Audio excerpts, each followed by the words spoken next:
Hi everybody, thanks for tuning into the channel today. Got a couple of announcements and then want to share something with you I hope that you'll think is kind of fun. First announcement is that I just dropped a new album. This is the first time I've put out an album, in 20 years or something like that. I have taken a bunch of my 12-string compositions, a dozen of them, right? 12-string songs. It kind of goes together. And I have arranged them in an ensemble format. These are 12-string solos, but when I'm playing the 12-string solo, I'm hearing stuff inside my head that I wish was there. And so this time, the 12-string is enhanced by bass, by 6 and 12-string banjos, by some interesting effects. Most especially, I used the Electro Harmonix Mel 9 effect, which allows me to get things like flutes and mellotron strings and mellotron choir, which is used subtly in the songs there to kind of enhance them.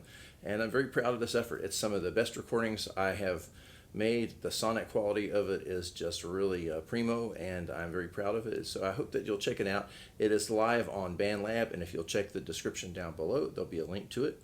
Also, if you're interested, I've got some 12-string t-shirts, which basically say, ask me about my 12-string, and it's got a picture of one of my 12 strings on the cover, a nice kind of artsy looking kind of picture, kind of cool.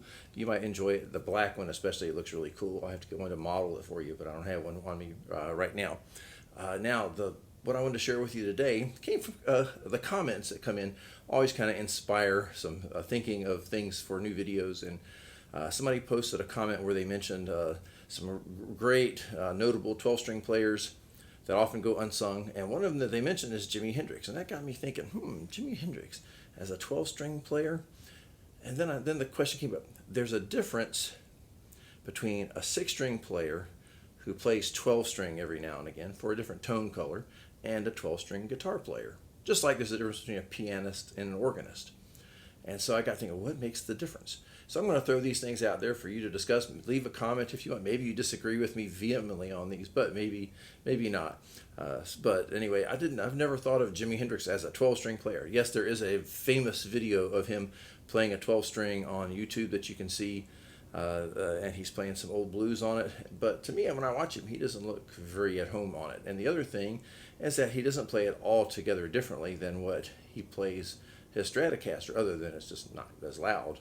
You know, a lot of his magic came from the fact that nobody before him really dimed out a Marshall and then could control it somehow, and could tame the beast, which is what his greatest skill was. Take the guitar completely on maximum. His techs said that they just he wanted everything maxed out all the way across, and he controlled all of it with his fingers, which is astonishing to think of what he was able to do with that. But again, I digress. To me, he wasn't a 12-string guitar player. And there's a lot of famous 12-string songs by people who weren't 12-string guitar players. Jimmy Page was one of the ones he mentioned. Was Jimmy Page a 12-string guitar player? I don't know. He's most famous for playing his Les Paul, but he was a great orchestrator of music. He was a big influence on me of doing things with guitars and other stringed instruments to create almost an orchestral layout of stringed instruments and to create that wall of sound and just a lot of different characteristics of the guitar by layering the guitars in the studio in such a way that it created that magic. But let's kind of go to my list here. First one, a 12-stringer exploits the techniques that can only be done on a 12-string. Most guys who play 12-string occasionally don't discover some of the tricks that are in this thing. Some things, like if you want to play certain notes that would be like minor seconds, which you would not be able to do without an undue stretch on the guitar, you can do that on the 12-string using the tuning and the octaves and stuff to your advantage. You can do some things that just simply aren't reachable, and many guys who play 12-string only occasionally never discover those. A 6-stringer uses the same chord shapes and licks that he does on the 6-string on the 12-string. He doesn't approach it really all that differently. It's just a different sound for him, but he really doesn't change the technique very much, other than maybe to squeeze harder. A true 12-stringer learns, when he's finger picking, how to pick individual strings on the 12-string, not just like a 6-string player who's playing the pairs. If you play 12-string long enough, you'll figure out a way to get individual strings in your finger picking patterns, which is really where some of the real cool stuff begins. True 12-stringers learn to economize movements. on the electric guitar and on the six string electric, you see some guys doing some really, really flashy stuff, and it's fun and interesting to watch. And people who are not guitarists look at it and go, "Ooh, that's really impressive." Meanwhile, if you watch somebody like Leo Kottke play, or not that I'm in the same class as Leo Kottke, but when I play, you can hear this wall of sound coming out of the instrument, and my hands look like they're just going, and this hand just looks like this. And there's not much movement, but there's a zillion notes coming out. So the economy of motion is really necessary because of the tension required to mash down these strings, the pressure and everything that you have to use. 12 stringer always avoids bar chords whenever possible. 6 string player, he's just going to bear down and go through it. Most 12 stringers are going to figure out a creative way around a bar chord if they can do it. True 12 stringer tunes the thing down. Yeah, that's going to be controversial. You probably get some hate mail in but yeah, almost everybody who really plays the 12 string as a main instrument tunes this puppy down from a half step down to a step and a half low. Leo Kottke, when he plays things that would be normally in G tuning, he tunes down far enough that this what would be a D string in standard open G tuning, he's got that down to a B flat. So that's like a really, really, really low. It's into baritone guitar range. So almost everybody who plays the 12 string and really goes after the possibilities on this instrument turns it down. Are there some that don't? There might be, but it's pretty rare to see them that way. And a lot of times, people that do that are just 6 string players that play 12 string, and they'll put super light gauges on it, and they'll just play it at standard pitch. But it's not really bringing out the heart of what the 12 string can do. A true 12 stringer owns more than one 12 string. A lot of times, if a guitarist's got a collection, well, he's got his 12 string, and that's that one instrument he's got for that one song, that one effect, or something like that.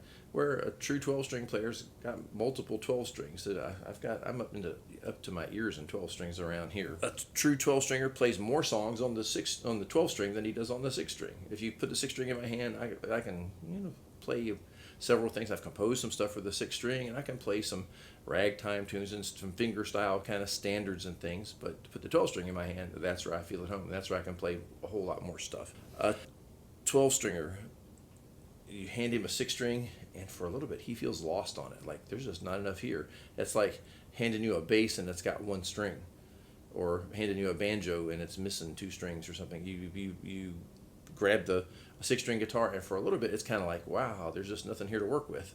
It takes you a while to adapt back to it. So the true 12 stringer, he wants this whole ocean of possibilities that's here with these double strings. Transposing is a fact of life for a true 12 stringer, and you get pretty good at it, because capos, none of the capos ever work. I've yet to see one that really works well on a 12 string. You have to modify your 12 string tremendously, and you have to do, and I think I've tried every so-called 12 string capo on the market. None of them work 100% of the time in every position on the neck. There's something always messed up, neck radius or something that they don't work. So you got to learn to transpose, and every 12 string player I know is pretty good at transposing. Last but not least, a 12 stringer knows how to play Hotel California, Free Fallin', Wish You Were Here, 8 Days a Week, Stairway to Heaven, Tin Man, Any Song. A true 12 stringer can play at least 2 Leo Kottke songs. So what do you think? Maybe that doesn't make you mad. If it does, put a comment. If you agree with me, leave a comment. I appreciate you watching. I want you to check out the new album. It's called Shades of Grey. It's on BandLab under GW Guitar account there. I'll put a link in the description down below. Also, get yourself a t-shirt, and thanks so much for watching. And if you have ideas for new videos and questions and comments, I'd love to get those and to connect with you guys. Sometime in the future, I might even try to take the risk of doing like a Facebook, or like a YouTube live kind of thing with the super chat or something. That's something I'm thinking about doing here in the future. So if you think that would be something that would be of interest to you, maybe like a Sunday night or something, we could do that. And if everybody would be interested in kind of joining in, that could be a lot of fun. Well, thank you so much for watching, and until next time, take it easy. Bye.